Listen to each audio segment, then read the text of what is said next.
Assalamualaikum warahmatullahi wabarakatuh. Haji Wada. Haji Wada adalah haji terakhir Nabi Muhammad SAW dan disebut juga haji perpisahan, tepatnya pada bulan Zulqa'dah tahun ke-10 Hijriah.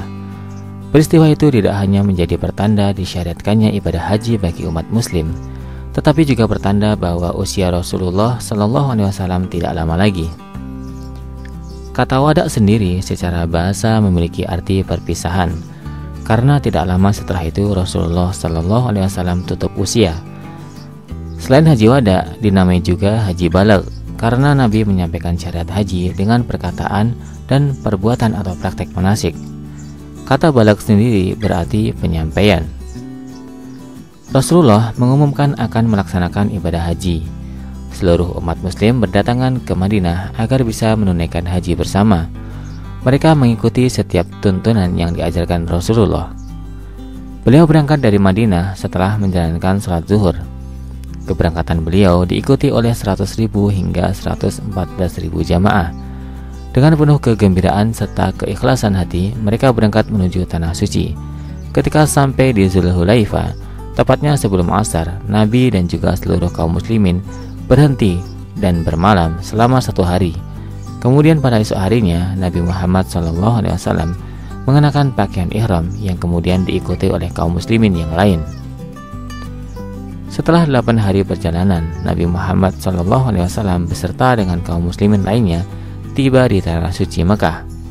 Beliau kemudian melakukan ibadah tawaf, diikuti dengan sa'i di antara Safa dan juga Marwah. Pada tanggal 8 Zulhijjah 10 Hijriah, Nabi SAW berangkat menuju Mina. Beliau salat zuhur, asar, maghrib, dan isya di sana. Kemudian bermalam di Mina dan menunaikan salat subuh di tempat itu. Setelah matahari terbit, beliau berangkat menuju Arafah. Setelah matahari mulai bergeser condong ke barat, Nabi SAW mulai memberikan khutbah di sebuah tempat bernama Namirah. Setelah beliau berkhutbah, Allah Subhanahu wa Ta'ala menurunkan ayat, "Pada hari ini telah kusempurnakan untuk kamu agamamu, dan telah kucukupkan kepadamu nikmatku, dan telah kuridai Islam itu jadi agama bagimu." Al-Quran Surah Al-Ma'idah ayat 3. Setelah khutbah, Nabi kemudian mencukur rambutnya dan berangkat menuju Mekah. Di Mekah, Nabi Muhammad melaksanakan tawaf ifadah dan juga sholat zuhur. Di sini Nabi meminum air Zam-Zam dan kemudian kembali dan bermalam di Mina. Tanggal 11 Zulhijjah, tepatnya ketika matahari mulai ke barat, Nabi Muhammad melempar jumroh di Jamarat. Di sini Nabi Muhammad kemudian kembali menyampaikan khutbahnya. Setelah dari Mina, Nabi Muhammad kemudian melaksanakan tawaf wada di Mekah dan melanjutkan perjalanan ke Madinah. Disinilah kemudian prosesi haji pertama sekaligus terakhir bagi Nabi Muhammad berakhir. Di momen haji wada ini, Rasulullah mencontohkan secara sempurna tata cara berhaji. Beliau juga menyampaikan khutbah berisikan pesan terakhir yang ditujukan kepada seluruh kaum muslimin. Haji wada merupakan momen yang begitu mengharukan sekaligus membahagiakan bagi umat muslim. Di momen ini, Rasulullah SAW memberikan tanda-tanda kepulangannya ke rahmatullah dengan menyampaikan beberapa pesan terakhir. Saat haji wada, Rasulullah menyampaikan khutbah yang merupakan wasiatnya yang terakhir. Khutbah ini disampaikan pada tanggal 9 Zulhijjah tahun ke-10 Hijriah di lembah Urana, Gunung Arafah. "Wahai manusia, dengarlah baik-baik apa yang hendak aku katakan. Aku tidak tahu apakah aku dapat bertemu lagi dengan kalian setelah tahun ini. Maka dengarlah kata-kataku dengan teliti dan sampaikanlah kepada mereka yang tidak hadir di sini. Wahai manusia, seperti halnya kalian menganggap bulan dan kota ini sebagai kota suci, maka anggaplah jiwa dan harta setiap orang muslim sebagai amanah yang suci. Kembalikan harta yang diamanahkan kepada kalian kepada pemiliknya yang berhak. Jangan kau sakiti orang lain, agar ia tidak menyakitimu pula. Wahai manusia, sesungguhnya darahmu dan hartamu adalah haram terlarang bagimu, sampai datang masanya kamu menghadap Tuhan, dan pasti kamu menghadap Tuhan. Pada waktu itu, kamu dimintai pertanggungjawaban atas perbuatanmu. Saya sudah menyampaikan ini. Maka barang siapa yang telah diserai amanat, tunaikanlah amanat itu kepada yang berhak menerimanya. Ingatlah bahwa sesungguhnya kamu akan menemui Tuhanmu, dan Dia pasti membuat perhitungan di atas segala amalan kamu. Allah telah mengharamkan riba. Oleh karena itu, segala urusan yang melibatkan riba dibatalkan mulai sekarang. Semua riba sudah tidak berlaku, tetapi kamu berhak menerima kembali modalmu. Jangan kamu berbuat aniaya terhadap orang lain, dan jangan pula kamu teraniaya. Allah telah menentukan bahwa tidak ada lagi riba, dan riba Abbas bin Abdul Muthalib semua sudah tidak berlaku. Semua tuntutan darah selama masa jahiliyah tidak berlaku lagi, dan tuntutan darah pertama yang kuhapuskan adalah darah Ibnu Rabi'ah bin Haris bin Abdul Muthalib. Waspadalah terhadap setan demi keselamatan agamamu. Sesungguhnya ia telah berputus asa untuk menyesatkanmu dalam perkara-perkara besar.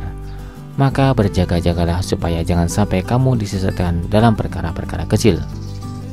Wahai manusia, hari ini syaitan sudah berputus asa untuk disembah di tanah ini selama-lamanya. Tetapi bila kamu perturutkan dia, maka senanglah dia. Karena itu peliharalah agamamu ini sebaik-baiknya. Zaman itu berputar sejak Allah menciptakan langit dan bumi ini. Jumlah bilangan bulan menurut Tuhan ada 12 bulan. 4 bulan diantaranya ialah bulan suci.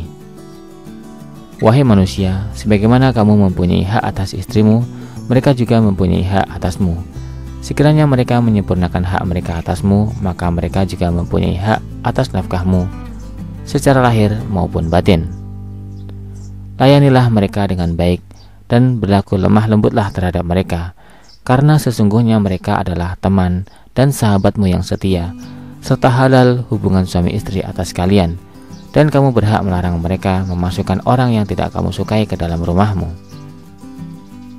Wahai manusia, dengarlah dengan sungguh-sungguh kata-kataku ini.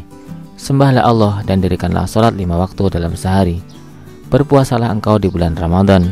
Tunaikan zakat dari harta yang kau miliki, serta tunaikan ibadah haji sekiranya engkau mampu melaksanakannya. Ketahuilah bahwa setiap muslim adalah saudara dengan derajat yang sama.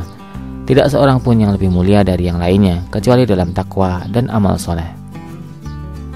Ingatlah bahwa kamu akan menghadap Allah dan pada suatu hari nanti, dan pada hari itu kamu akan dimintai pertanggungjawaban segala yang kamu perbuat.